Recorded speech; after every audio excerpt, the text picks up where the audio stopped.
घूम रही हैं 24 तारीख को जो कार्यक्रम होना है कर्पूरी साहब जी की जयंती, उसके लिए क्या संदेश देना चाहती हैं?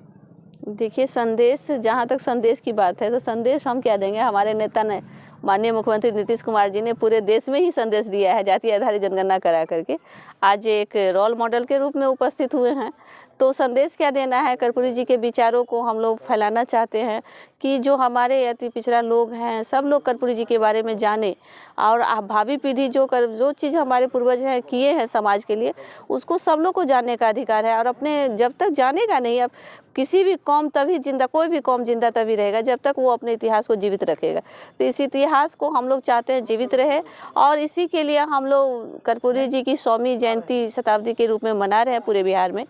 और पटना में होने जा रहा है, तो वहाँ पे माननीय मुख्यमंत्री जी रहेंगे। और माननीय मुख्यमंत्री जी जो कर्पूरी जी के आदर्शों को बिहार में बढ़ाने का काम किया है, जो उनका कर्पूरी जी का सपना था कि हमारा बिहार कैसा हो, अति पिछड़ों को न्याय मिले, उसी के तहत माननीय मुख्यमंत्री जी ने जो धारा चलाया न्याय के साथ विकास, उसी के तहत आज काम भी कर रहे हैं। और पूरे बिहार में एक आम लोगों में काफ़ी उत्साह है, काफ़ी खुशी है।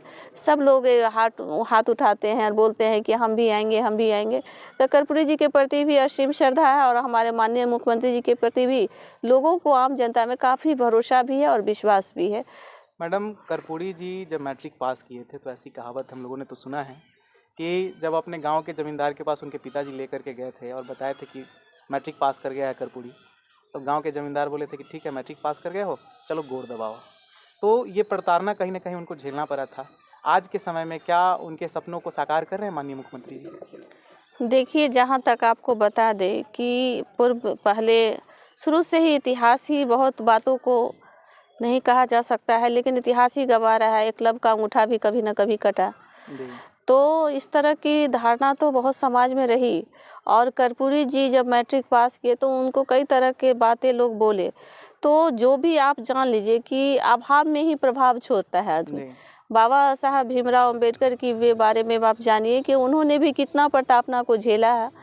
और इसीलिए तो हम सब लोगों से कहते हैं कि जब भी हम लोग महापुरुष, चाहे बाबा साहब भीमराव अंबेडकर हो, कर्पूरी जी हों, किसी के बारे में, आप बुद्ध के बारे में जब जानते हैं तो आप ये जानिए कि उनका संघर्ष कैसा रहा, किस परिस्थिति से निकले और कहाँ से कहाँ तक पहुँच गए। सब लोग, हम लोग चाहते हैं कि उनका अनुसरण करें, लेकिन आपको ये भी अनुसरण करना होगा कि वो कई तरह के संघर्षों को जूझते हुए आगे बढ़े। सोचिए, कर्पूरी जी गुदरी के लाल थे, और गुदरी के लाल तूने कर दिया कमाल, कीचड़ से निकले फीचर को बनाए। अब उस समय का परिस्थिति याद कीजिए।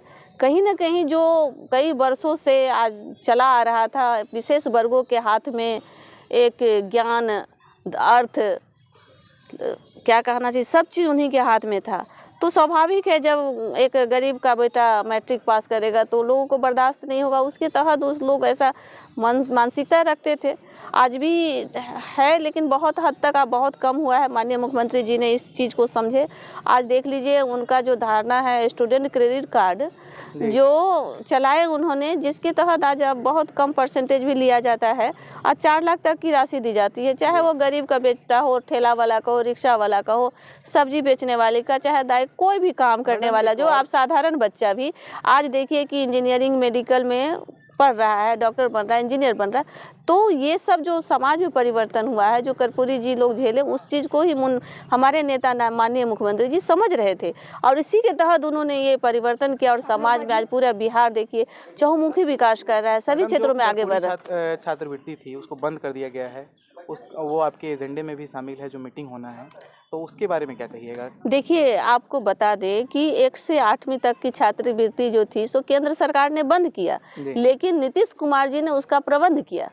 आज भी वो सब चल रहा है। लोग ये देखिए ना, सोचने वाली बात है कि किसी को इसका भाव भी नहीं हुआ, भान भी नहीं होने दिए माननीय मुख्यमंत्री जी। आज भी सभी के खातों में जा रहा है पैसा, वो अपने उनके कोष से जा रहा है, जो मुख्यमंत्री जी हमेशा बोलते हैं कि राज्य का जो कोष होता है उस पे आपदा पीड़ितों का सबसे पहला अधिकार है। वो तो हमेशा इस बात को बोलते हैं। वो देखिए कि केंद्र ने उसको बंद किया, लेकिन हमारे माननीय नेता ने उसका प्रबंध किया। मैडम, आपको जो आप जिस क्षेत्र से आती हैं क्या आपको कर्पूरी ठाकुर जी की विरासत मिली है, क्योंकि उनकी कर्म भूमि रही है फुलपरास और आप भी वहीं के विधायक हैं और आज बिहार सरकार में मंत्री भी हैं, तो क्या आप सौभाग्यशाली महसूस करते हैं? देखिए, ये हमारे लिए वास्तव में सौभाग्य की बात है कि कर्पूरी जी जन्म लिए समस्तीपुर में और उनकी कर्म भूमि रही है फुलपरास विधानसभा। उसी विधानसभा से 42 वर्षों के बाद अति पिछड़ा को मतलब वहाँ समझिए जीत हासिल हुआ। वो वहाँ दूसरों को सीट जाता था, अति पिछड़ा नहीं जीत पाते थे। जब कर्पूरी जी जीते वहीं से मुख्यमंत्री बने, तो मेरे लिए और मेरे फुलपरास की जनता के लिए तो ये गौरव की बात है। जैसे आज देखिए, गांधी जी वहाँ गुजरात के हैं, लेकिन उनकी कर्मभूमि कहाँ रही? बिहार रहा। विनोबा भावे की कर्मभूमि बिहार रहा, तो बिहार हमेशा से बड़े बड़े लोगों की कर्म। और मेरे लिए सौभाग्य की बात है कि फुलपरास कर्पूरी जी की कर्मभूमि है और उसी जगह से है।